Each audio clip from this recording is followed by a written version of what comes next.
Всем привет, дорогие зрители! Снимаю данное видео для владельцев Lifan X50.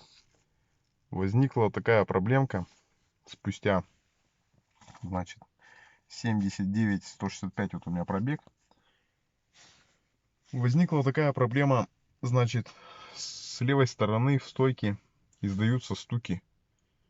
Если на улице погода будет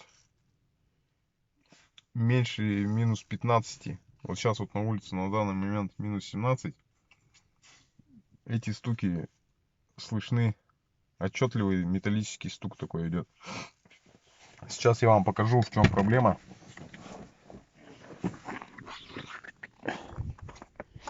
Вот я вот как определяю, беру вот так вот за крыло и начинаю поднимать корпус вверх.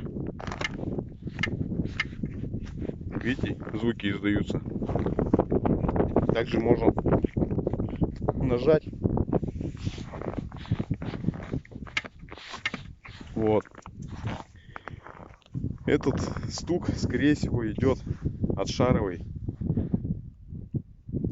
шарнира, потому что под машину я тоже залез, также было холодно, руку приложил к шаровой и начали мне ее как бы тоже вот так вот трясти, и эти звуки отдаются именно вот в шаровую, где сам вот этот вот шарик расположен снизу, получается.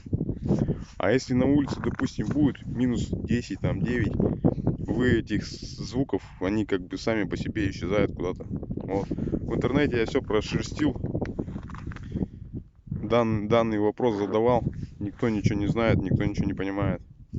Вот. Сейчас я на данный момент планирую заменить эту шаровую.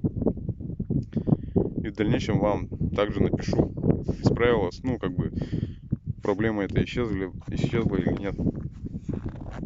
Всем спасибо за просмотр, кому помог, ставьте лайки, подписывайтесь. Всем пока.